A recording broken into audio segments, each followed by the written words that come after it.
Senhores telespectadores, como viram por estes últimos programas, voltei ao Brasil. Voltei porque realmente acho que estes 500 anos da descoberta do Brasil são um facto extremamente importante, não só para os brasileiros, como para nós e até, de certo modo, para a história da civilização. E daí que eu entendi que devia marcar mais fortemente essa efeméride nos programas. Bom, e como é natural, lá encontrei pessoas a falar nas suas terras. Em Salvador da Bahia aparece um que me diz: o senhor nunca foi à Ponte da Barca? O senhor sabe onde é a Ponte da Barca? Claro que sei onde é a Ponte da Barca. Toda a gente em Portugal sabe onde é a Ponte da Barca, porque é um dos lugares mais bonitos do Alto Minho. E logo que cheguei a Lisboa, cheguei aqui há 2 dias, vim à Ponte da Barca. Já todos viram que não tive assim muita sorte com o dia. Está um dia carregado de nuvens, há momentos chovia, daqui a momentos vai voltar a chover. Este trecho, estou diante da vila, do lado de cá do Rio Lima, mas isto, com o sol de frente, não imaginam como é bonito, como é bonito. E vamos hoje dar uma volta, não só pela vila da Ponte da Barca, como por esse rio acima, vamos até ao Castelo do Lindoso e vamos falar aqui do Alto Minho. O que vem muito a propósito, não sei se sabem, nos primeiros tempos da colonização do Brasil, quando aqui em Portugal uma pessoa era perseguida e se ia aflita, dizia aqui del rei, aqui del rei. Como agora ainda se diz ó da guarda, ó da guarda. É claro, não vale a pena muito dizer ó da guarda, porque a guarda nunca está lá. Mas antigamente era aqui del rei. Pois bem, no Brasil o que se dizia era aqui de Viana, aqui de Viana. Aqui de Viana porque a grande maioria dos povoadores do norte do Brasil eram do Alto Minho.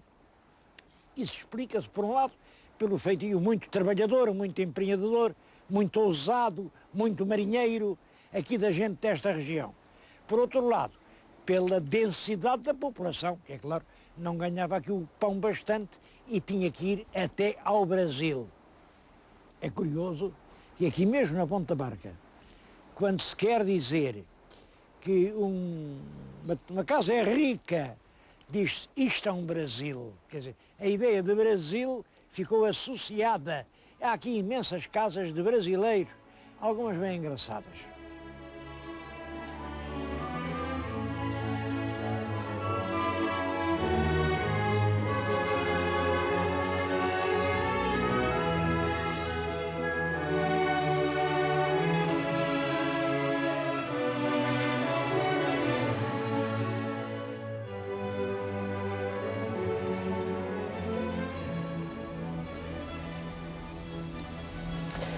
O nome da terra, Ponte da Barca, é já por si um resumo da história da terra.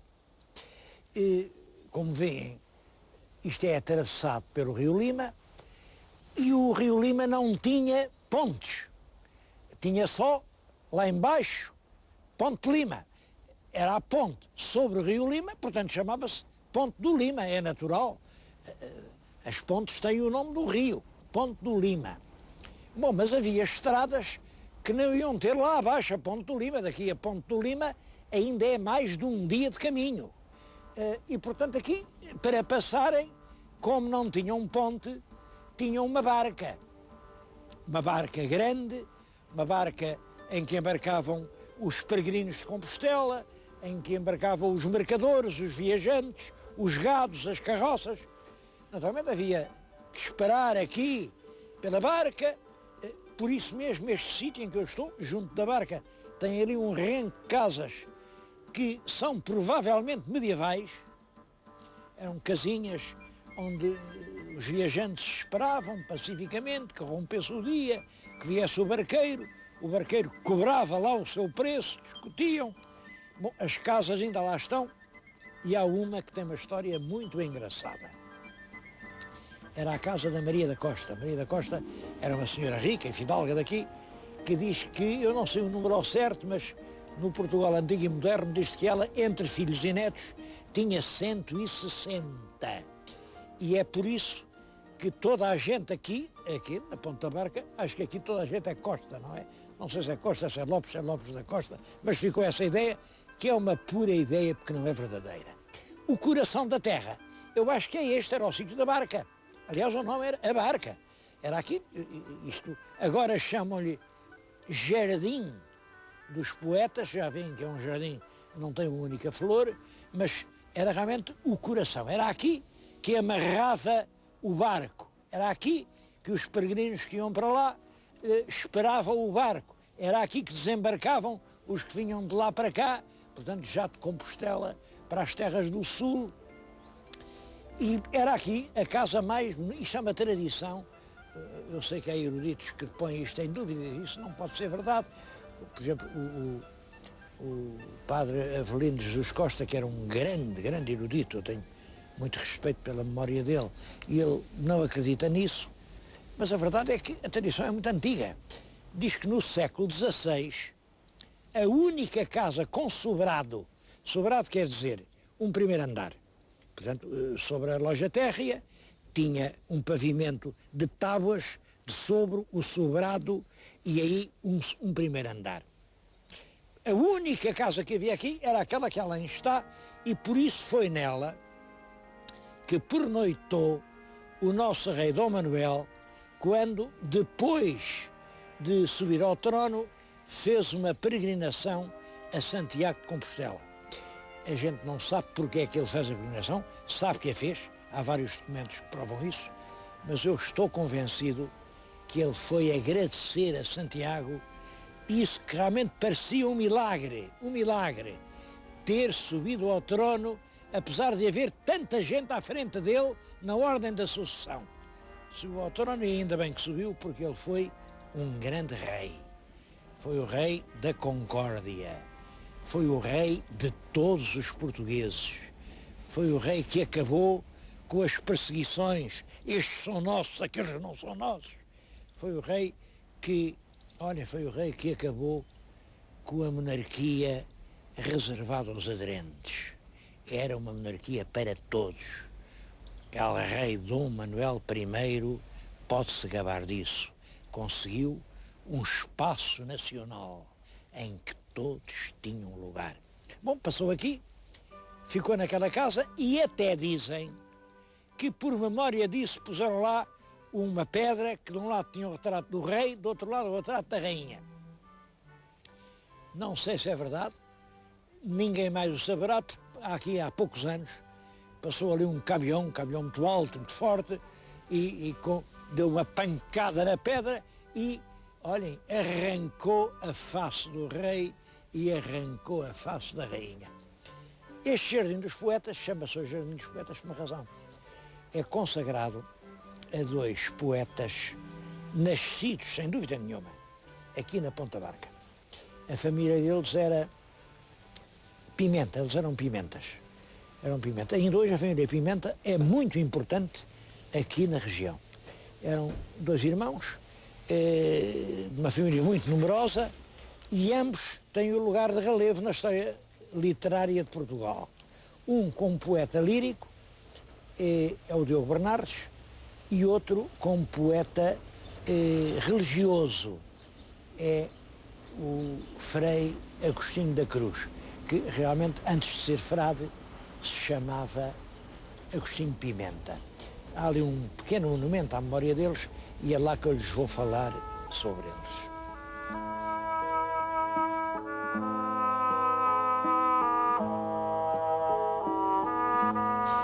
Como veem, o monumento representa duas figuras.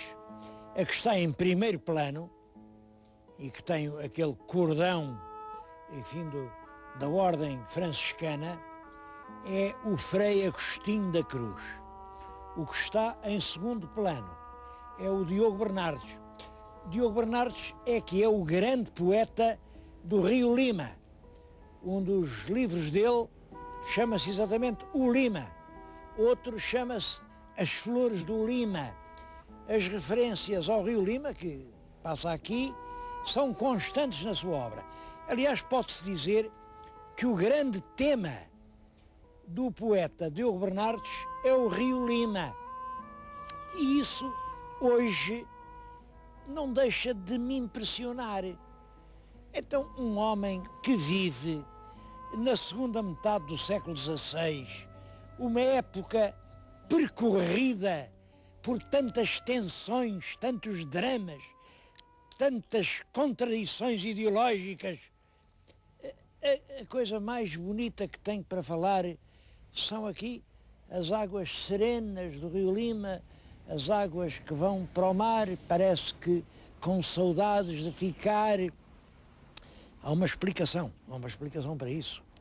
É que no tempo de Bernardes era perigoso falar de coisas mais sérias.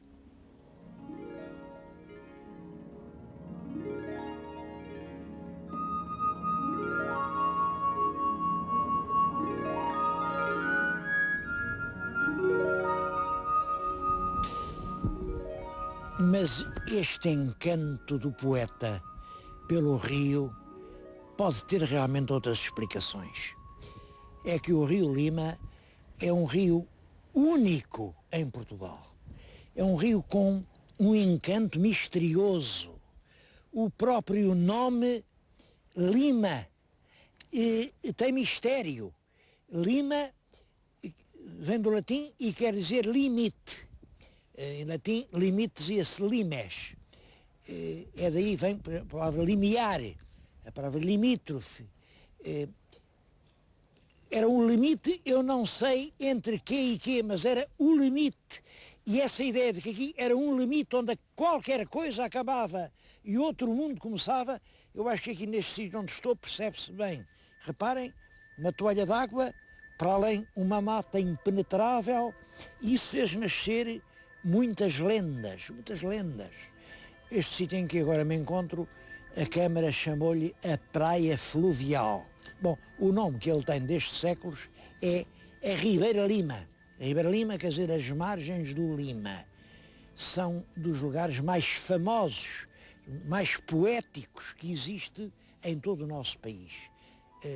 Um rio, ele não é muito grande, nasce na Galiza, aqui cerca de uma centena de quilómetros. É um rio ainda com muito peixe, há lampreias, faz-se a pesca e acho que é um rio que devia estar turisticamente mais aproveitado. Eu pensei, isto é lindíssimo, eu comovo-me aqui e o senhor telespectador venha aqui, mas quando vier à Ponta Barca, venha ao Jardim dos Poetas, desça a escadinha, venha até mesmo à beira do rio e entre aqui estas centenas de metros, porque isto é de facto um paraíso.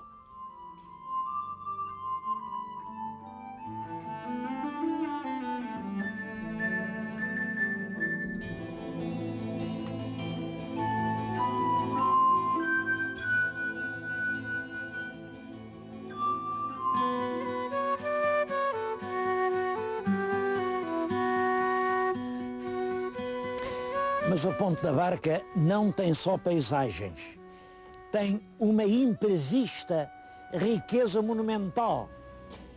Logo à entrada, a 3 km da entrada da vila, fica esta igreja de Bravães. Esta igreja tem mais de 800 anos. Bom, e é uma igreja, isto é românico, claro, românico, isto é do tempo do nosso rei Dom Afonso Henriques, mas tem isto de original. Isto não obedece a nenhum estilo rigoroso. Isto é uma obra da fantasia, de um canteiro cheio de imaginação, que dentro, enfim, dos moldes gerais da arte românica, resolve fazer uma coisa por conta própria e faz esta pequena maravilha. Estas colunas, cada uma delas tem uma mensagem. Hoje para nós a leitura é difícil. É claro que aqui vemos imediatamente uma Nossa Senhora, provavelmente a Senhora da Anunciação. Isto parece-me um renque de diabos, mas isto mistura assuntos florais com assuntos do céu e do inferno. É uma fantasia prodigiosa que faz lembrar o barroco. O Barroco, como sabem, só vem muito depois do Renascimento, portanto, isto antecipa o Barroco em 400 ou 500 anos. E isso é que é engraçado, porque isto, de certo modo, mostra como o Barroco nos está na massa do sangue. Nós o que somos é barrocos. Somos terrivelmente e inevitavelmente barrocos. Este homem, do tempo da fundação da nacionalidade, já fazia como sabia e sair esta maravilha barroca.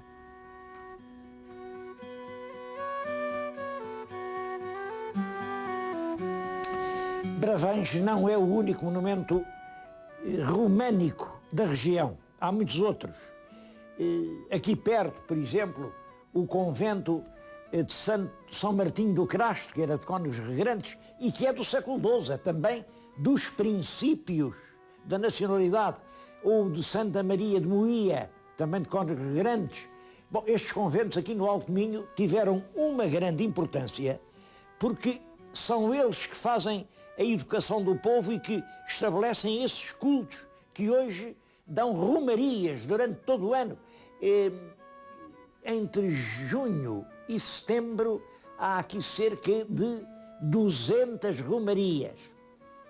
Bom, e outros monumentos, eu estou a falar aqui, não é em nenhum convento, é nas ruínas do velho Castelo do Lindoso. É um castelo do século XIII, castelo posto mesmo na fronteira, aliás, Lindoso, há muita gente que diz Lindoso, que lindo, não é nada disso. Não.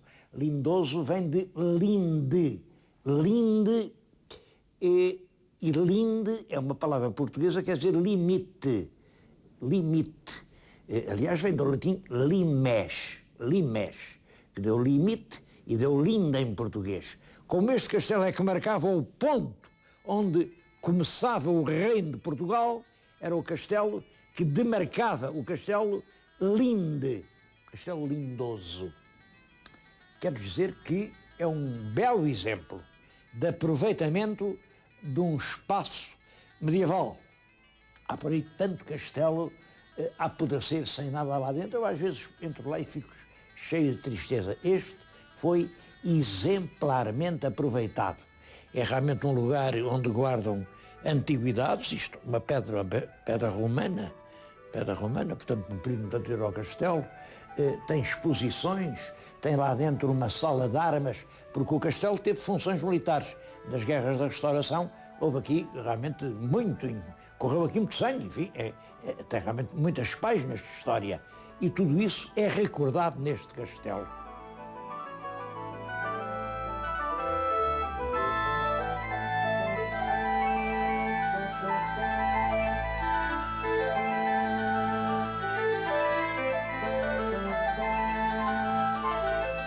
Mas no Alto Minho, o mais importante não é a história, é a paisagem. Eu vim aqui para lhes mostrar a paisagem. Aconteceu que vim num destes dias de inverno rigoroso. Ouvem isto? Isto são ventos enormes que estão a passar e eu, para poder fazer alguma filmagem, tenho que me abrigar assim, em portas generosas que se abrem, mas lá fora vem um tempo que ninguém imagina. Ora bem, tive sorte. Abriu-se uma porta e eu entrei no museu. Estou aqui numa aldeia, a aldeia da Ermida, fica num ponto, poucos portugueses cá vieram. Isto é na Serra Amarela. Bom, é uma serra que outrora teve um povoamento importante. Esta povoação permanece, uma povoação rústica, mas profundamente culta. É uma povoação que sabe o que tem valor. Nesta altura estamos a falar diante de uma pedra, eles chamam-lhe uma estátua menhir, representa uma mulher. A vida nasce nas mães. Isso é assim desde o princípio do mundo. E é isso que esta pedra representa. É claro que é muito difícil datar estas coisas. Isto é antes da Idade dos Metais, é, portanto, fins do Neolítico. Portanto, se esta pedra, quem disser que tem 4.000 anos, não anda muito longe da verdade.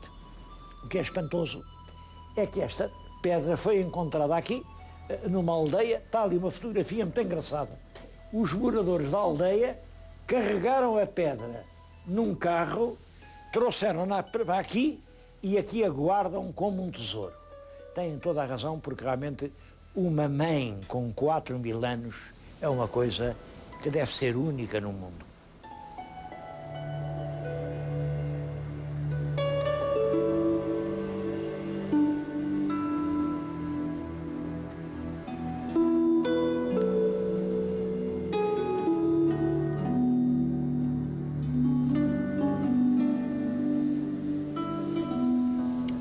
O povo destas serranias chama-lhe a Pedra dos Namorados. Como vêem, é um vulto de homem, está de mãos dadas com um vulto feminino. Realmente eles não são namorados. Isto é uma pedra funerária que recorda dois esposos que toda a vida se amaram e que depois quiseram fazer perdurar a sua memória através desta pedra. É uma pedra, eu acho que isto é de gente aqui, de rudes ínculas destas serranias, mas que já se inspiraram no costume romano de esculpir na rocha as suas humanas imagens, mesmo depois de terem transposto a lei da morte. Isto a mim emociona-me muito, porque é verdade que o amor é mais forte que a morte. O Camões já dizia: se vão da lei da morte libertando, mas isto é absolutamente verdade. Mais forte que a morte é o amor. Aliás, é muito engraçado que as palavras a morte e amor têm as mesmas letras. Quando um homem ama sinceramente, a morte não é obstáculo. E é isto que esta pedra diz. Ela foi feita, isto deve ter cerca de 2.000 anos. Quando os romanos chegam aqui, têm esta, e há nativos. Ainda não são propriamente romanos. Reparem, o vestido é curto, a túnica romana chega aos pés, isto não. Ela tem ainda sobre a cabeça um bioco. São dois esposos que de muito amor se amaram e que mesmo depois de mortos quiseram ser recordados. Portanto, quando o povo lhe chama Pedra dos Namorados, diz uma coisa verdadeira. É uma pedra que significa o amor para além da morte.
Este programa é patrocinado por Soluções Industriais e Domésticas Dom